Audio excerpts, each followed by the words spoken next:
Let's see if this works, or if it flies off in about 30 seconds. We're driving from town, out to get everybody smokes, because I'm the one that likes driving. Actually, I'm the one with a good car. Doesn't really matter if I like driving or not. Although I do once you get me out and doing it. And we can already hear it's creaking again. So maybe this won't work out after. I don't know. If nothing else, I guess it'll help me clear my mind muttering to myself.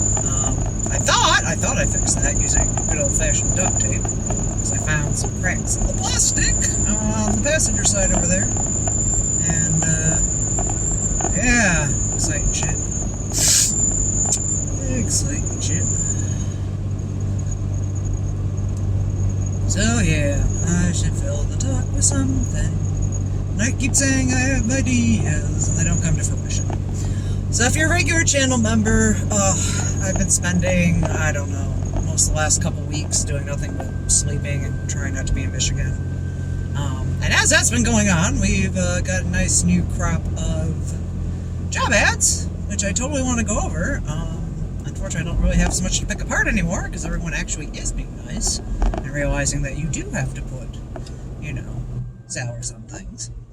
Now I consider doing another, like a behind-the-scenes, how academic hiring works or doesn't, because a lot of it is very opaque, and I don't know if it necessarily needs to be. Maybe that's the fun of being in a profession, is not exactly knowing how you get hired until years later when you have to sit on hiring committees.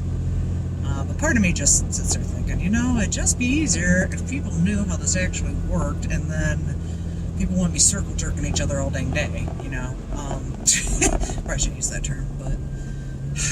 And what brought that up was mostly because one of these people I'm mentoring wrote me and was like, "How do I get a job?" And part of me is like, "Oh, well, you should go cold call." And that's like, yeah, you're gonna go tell someone to go cold call. It's like, well, it's probably better than waiting for them to get posted, because I know of at least a couple of times where I've applied for things and found out either after the fact or, if I'm lucky, before I applied, that jobs are made from somebody else. They were hand designed. They're intended for someone. Yeah. You don't want to get mixed up with jobs that are intended for other people, because it's pointless for you and it's pointless for everyone else. The downside, though, is there's legal reasons why they have to interview you and waste your time, which, again, I don't think is a good idea. Yeah, because you're essentially wasting everyone's time. And I know why the legal reason is there, because it's nepotism. You can't just hire people that are people you like, then you're back to that whole, are you a good fit? And if you're not a good fit, then you're a terrible person and need to be cast off from society and never spoken to again. I am kind of glad that the fit thing is slowly going away. The downside of that, though, is, well, I don't know if it's a downside. Kind of goes, I think, with the rise in, remote work, which was another video I was going to do, which is like, why I don't like being in my work office, because I have to mask, and it's awkward, and annoying, and post-pandemic I'm running out of energy in which to even give a damn to mask anymore, so, yeah, I've just been sitting around getting weird, and that's not good in my office, because I have someone next door to me, which I didn't want next door to me, and if you're watching this, it's not that I don't like you, personally, I just literally did not want anyone next door to me. But you don't want to be across the office from us, so I kind of understand that, because she was all the way back in another corner where her predecessor liked being, because she was in a corner and nobody bothered her. And she could hear people coming most of the time. But yeah. Her replacement's like, nope, I don't want to be in the corner. And I also like being in the corner because it's super loud and distracting, having the part that faces out into the campus, because you got the nice big window behind you, which is nice, except, I swear every single freaking traffic accident happens in front of our building at work. So it's always like, it used to be fun because they give us something to do. We'd, all get up and be like little prairie dogs and be like, hey, anything good? And she'd tell us whether or not it was good at all. Anyway, I miss my former coworker. I've debated whether, she knows that or not, or if she's just like, she's fine, because she never wrote me since I left to tell me she missed me. It's like, no, I just don't want to burden you with the fact that I miss you. You were my favorite coworker before I started hiring in all the new people, and now I miss you, because I don't see you no more. which is also weird. It's like me and one other person in my tech services department that were here like 9 years ago. Like, this is strange. I did not expect my department to disappear within like a decade. Yeah. Okay. Not always great with the joys of talking while driving, the joys of liminal travel, whatever you want to call it. While we're on the subject of work, there's more work things to talk about. Oh my god, so many jobs though, so many jobs, which I guess is a good thing. And maybe they're all posting up because of Woodville and X's going on. Which brings me to the one other thing I can talk about, maybe, I don't know. I gotta get a whole bunch of hate speech left on my channel. Yeah, ALA still hasn't done anything about the Jewish question. I'm still sitting here going, okay, I guess we're just gonna ignore that. You know, we can have opinions about pretty much every other progressive thing, but one person watching to be like, yay, Jews! Yeah, we're not gonna say anything. And it's very weird, because, yeah, I've been talking to one of my liberal friends who are like, well, you can't really say it. I'm like, no, you can really say it. Yeah, people didn't speak up the last time, and then we had this whole world war about it, and I prefer we not have a whole world war about it, so maybe some of us can say nice things like, hey, maybe we should, I don't know, not kill all the Jews. Crazy talk. Crazy talk. Crazy talk. Resolutions. Resolutions to not kill people. Anyway. I mentioned Lib were an X, because I've gone back and forth, and I was gonna involve Dan in this fun conversation, but in retrospect, probably not a good idea. And if I'll probably carry my own career saying this, but, yeah, the banned book stuff, on the plus side, I'm glad that it's, like, one of the few things that ALA should be focusing on, because it falls within their narrow scope of purpose, and it's one of those free speech absolutists, quote-unquote. I'm all for not banning things. Don't quite understand why banning things is even, like, a good idea to begin with.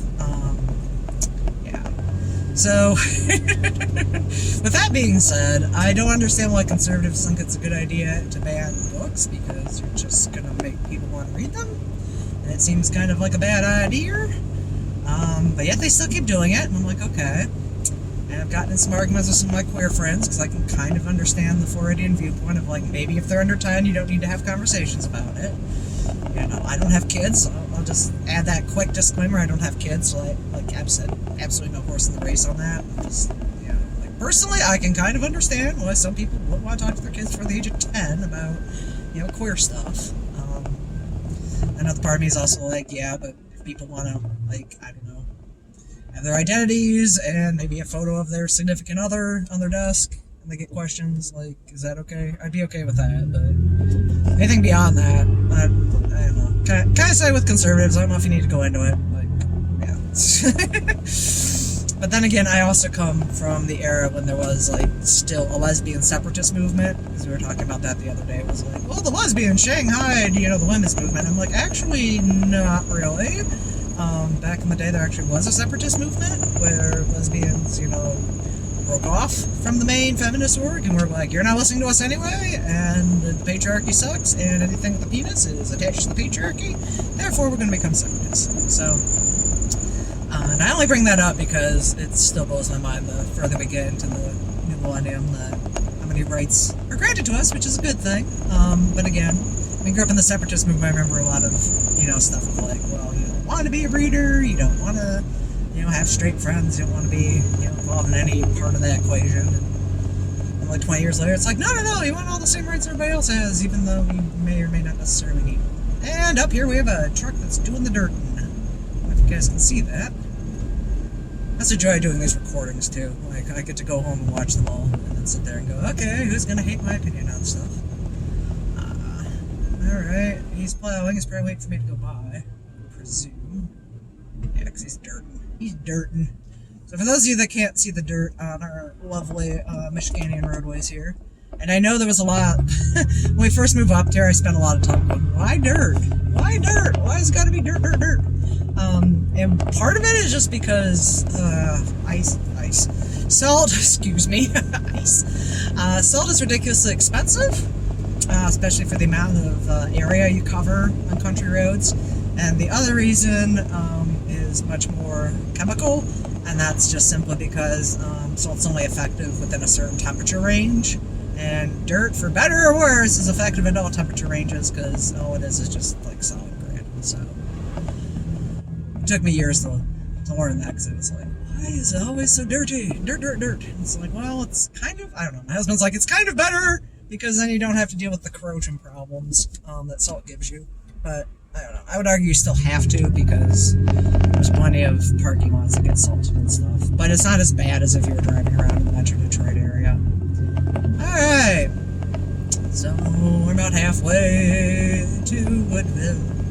And I was yapping about banned books. Alright. So here's the only other thing, well, say a couple more things about banned books. So I used to very assiduously read all the banned books, and then I guess it's the explosion of queer literature in the last, like, decade, but I noticed, I don't even think I'm up to half now, which is kind of sad.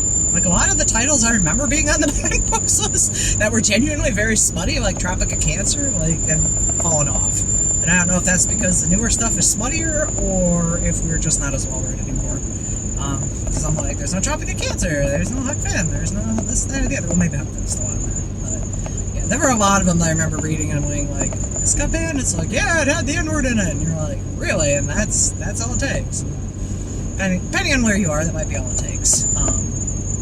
But yeah, some stuff I'm like, okay, it makes sense this is banned. So we're back to the, motivating people to read stuff by banning it, which, again, seems counterintuitive to me. And then we're back to the, should you talk to your kids about being gay and whether or not those books should be on the shelves, which brings me to my final point, and I know people will be very angry. As a non-practicing bisexual, I should be, all for having the rainbow books out in front for the kids. But I feel like the representation argument isn't as much of an argument today as it was 30 years ago when I was a teenager and you didn't see queer characters on TV. The only time you saw any queer characters, they were like crazy axe murderers who cross-dressed, or, I don't know, was it The Crying Game, that sort of thing. And there was some representation, like I remember seeing Tootsie, I remember seeing Tu Wong Fu, I remember seeing, oh geez, what's that other one, Priscilla, and a bunch of other stuff. I remember going to Rocky Horror, I'm that old, yes. And, yeah. So there wasn't much representation, so we had to make our own representation. Now it seems like the representation is everywhere, and the rainbow is out, which is great. The downside of that, though, is, like, do we really need to focus on what's in libraries so much?